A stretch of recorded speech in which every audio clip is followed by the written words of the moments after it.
Okay माता जी।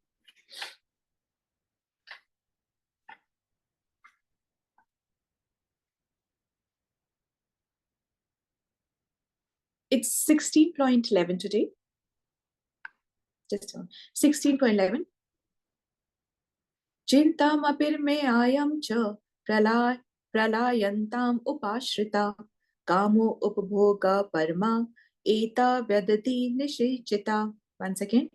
चिन्तामपरिमेयायं च प्रलयन्तम् उपाश्रिता कामो उपभोगा परमा एता व्यदति निशाचिता. सो इसका अर्थ है कि अभी हम आसुरी क्वालिटीज के बारे में बात कर रहे हैं, उसी की चर्चा चल रही है। भगवान ने बताया कि आसुरी जो लोग होते हैं उनकी फिलॉसफी क्या होती है, उनकी सोच क्या होती है और उनकी एक्टिविटी क्या होती है, भगवान बता रहे हैं। तो कह रही है कि चिंताओं का अपार मतलब बहुत चिंता होती है उनके पास में। ठीक है, बहुत चिंताएं होती है। प्रलयांतम उपाश्रिता, कब तक होती है चिंता? आखिरी सांस तक वो चिंता करते हैं। मृत्यु पर्यंत मतलब आखिरी सांस तक वो चिंता करते हैं कि, और चिंता के ही शेल्टर में रहते हैं, चिंता के ही आश्रय में रहते हैं। ठीक है, उसके शेल्टर में, चिंता के शेल्टर में रहते हैं। कामो उपभोग परमा मतलब विषय भोगों में तत्पर। काम मतलब डिजायर, इच्छा। अब इसकी इच्छा, वो चीज होनी चाहिए, फिर वो चीज होनी चाहिए। तो इन विषय भोगों में, विषय भोग क्यों बोल रहे हैं? क्योंकि इंद्रियों को जब भोग करने का मतलब, आंखों को जब वस्तु देखने की मिलती है, कानों को जो वस्तु सुनने की मिलती है, तो जब आंख क्या है? इंद्रिय है। जब उसको वस्तु मिलती है तो उसको क्या बोलते हैं? एक सब्जेक्ट मिला ना उसको देखने के लिए, तो उसको बोलते हैं विषय भोग। मतलब इंद्रिय को भोग करने की वस्तु मिली। Is that clear?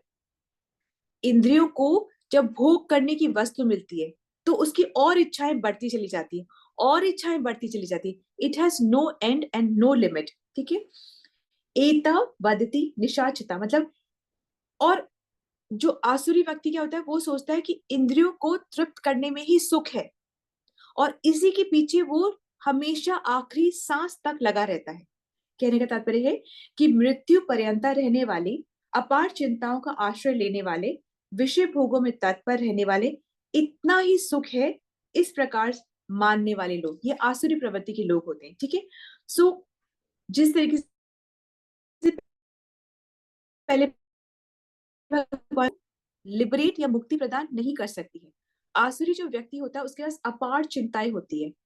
अ, जैसे मार्क्स अच्छे आ जाएं, जॉब अच्छी लग जाए, शादी हो जाए, फिर बच्चे हो जाए, उनका सेटल हो जाए, ये अपार चिंता कब तक होती है? आखिरी दम तक वो चिंताओं में ही घिरा रहता है। ठीक है, पैसा कैसे आएगा, उसको कैसे इन्वेस्ट किया जाए, उसको कैसे बढ़ाया जाए, ये सारी चिंता उसको हर वक्त सताती है। ठीक है,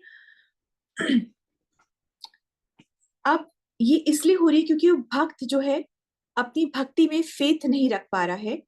इसलिए इसका मतलब ये नहीं है कि हमें रिस्पॉन्सिबिलिटीज नहीं करनी है, हमें अपने कर्तव्य को करना है, परंतु चिंताओं को नहीं करना है, चिंताओं को इतना ज्यादा तूल नहीं देना है। ठीक है, कहा जा रहा है कि भक्त जो होता है ना, वो इस बात को समझे एक्चुअली में कि वो एक शरीर नहीं है, वो आत्मा है। तो शरीर को मेंटेन करने के लिए जितनी आवश्यकता है, उस चीज की लिमिट को ड्रॉ करे, और अपने जो जीवात्मा है उसको, उसका पोषण करने के लिए कार्य में ज्यादा आगे बढ़े। वो मतलब कि कहने का मतलब कि उसको ये सोचना चाहिए, मतलब हम हमेशा ये सोच सकते हैं ये नहीं हुआ, वो नहीं हुआ, इतना करना है, उतना करना है, भक्ति हो नहीं रही है, नहीं हो रही है, इसका उससे कोई मतलब नहीं है।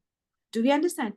कि हम हमेशा मटेरियल भौतिक चिंताओं में इतने व्यस्त होते हैं कि भक्ति हो रही है या नहीं हो रही है उसमें हम बिल्कुल ध्यान नहीं लगाते। ठीक है, ये ही चलता रहता है। अब आगे बता रहे हैं कि 5 चीजें ना हर एक को मिलती है, जो 5 थिंग्स हैं ये हर एक को मिलती है। जैसे एक दोस्त मिल जाएगा हर एक को, एक दुश्मन जरूर मिलेगा हर एक को, एक उदासीन मतलब उदासीन, कुछ ऐसे लोग भी उनको जरूर, हमको जरूर मिलते हैं जिनको कि कोई फर्क पड़ता ही नहीं, तुम जियो मरो कुछ भी करो उनको कोई फर्क नहीं पड़ता, ऐसे लोग भी हमें जरूर मिलते हैं। और फिर एक आश्रय देने वाला भी मिल जाता है, और एक आश्रय लेने वाला भी मिल जाता है। ये 5 लोग हर व्यक्ति को, हर मनुष्य को जीवन में जरूर जरूर मिलते हैं। ठीक है, कई बार ऐसे होता है ना कि हमें लगता है हमारा सब कुछ खत्म हो गया, सब कुछ लुट गया, पर फिर भी हमें वापस से चीजें मिलती है। तो भगवान सब चीजों की व्यवस्था कर ही देते हैं। ठीक है, अब हमें क्या करना है? हमें अब एक भक्त होने के नाते हमें क्या करना है, हमें अपने कर्तव्य पूरे तरीके से निभाना है, परंतु चिंता नहीं करनी है, ठीक है, नंबर 1। नंबर 2, चिंता होती क्यों है? चिंता चिंता तब होती है जब हम ये सोचने लग जाते हैं या एक ही लक्ष्य लगा लेते हैं कि हमें काम को पूरा करना है। काम मतलब क्या? काम मतलब कि हमें अपनी इच्छाओं को पूरा करना है और हमें भोग इंद्रिय तृप्ति करनी है। जब हम ये लगा लेते हैं ना, तब क्या होता है, हमारी चिंताएं बहुत ज्यादा बढ़ जाती हैं, ठीक है।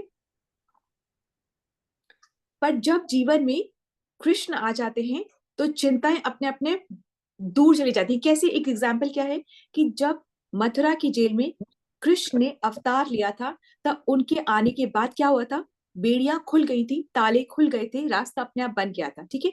तो जब कृष्ण हमारे जीवन में आते हैं तो इंपॉर्टेंट बस अंडरस्टैंडिंग ये है, तब हमारे जीवन में क्लैरिटी आती है। हमें किस चीज को प्रायोरिटाइज करना है, किस चीज को इतना इशू नहीं बनाना है, ये पता चलता है।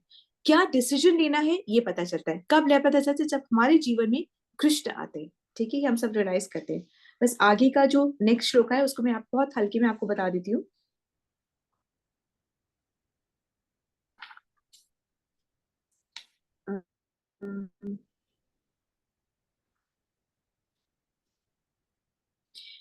कि नेक्स्ट श्लोक कहता है कि 100 प्रकार की जो आशाएं हैं, इसको बहुत शॉर्ट में सुनिएगा, 100 प्रकार की जो आशाएं हैं वो हमें बंधन में बांध के रखती है। आशा मतलब होप, कि अब इसके बाद फिर हम सुखी हो जाएंगे, ये हम इच्छा पूरी कर ली फिर हमारे पास और इच्छा नहीं होगी।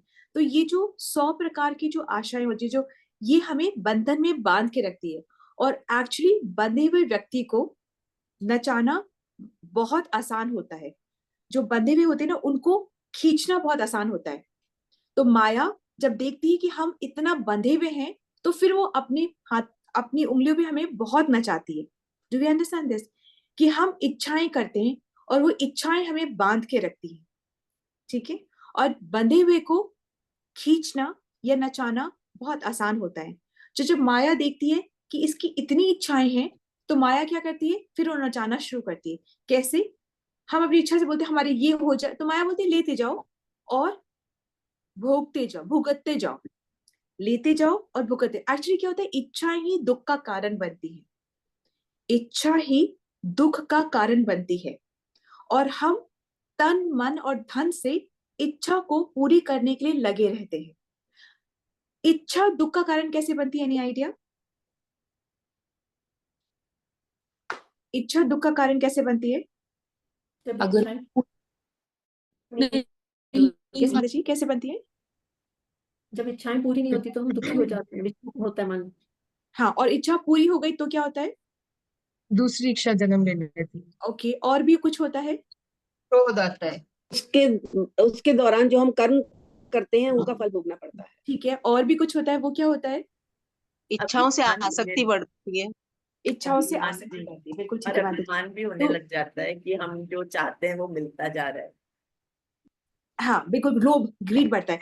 ये इच्छा अगर पूरी हो जाती है तो हमें ग्रीड, हमारा लोभ बढ़ता है। और इच्छा अगर पूरी नहीं होती तो हमारा क्रोध बढ़ता है। ये तीनों चीजें ना, जो तीनों चीजें हैं ना, लस्ट, ग्रीड और एंगर, ये तीनों नरक के द्वार है, मतलब फ्री एंट्री है नरक के द्वार के लिए इन तीनों चीजों से, ठीक है।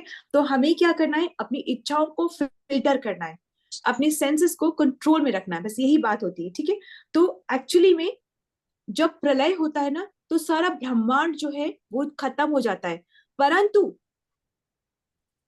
जो जीव है ना, वो जब भगवान महाविष्णु की बेली में रेस्ट भी करता है, तो जीव रेस्ट करता है पर उसकी इच्छाएं जलती नहीं है, उसकी इच्छाएं खत्म नहीं होती। फिर जब वापस से सृष्टि होती है, तब जब मनुष्य वापस से, मतलब जीवात्मा वापस से शरीर धारण करती है, तो फिर वो उसी इच्छाओं के साथ वापस आती है। तो कितना बड़ा ये जकड़ने बंधन का ये कर्म हम खुद ही क्रिएट कर लेते हैं अपनी इच्छाओं से, ठीक है। So this the important understanding. Srila Prabhupada की जय, श्रील भगवद गीता की जय। Let's move on to another service. Hare Krishna.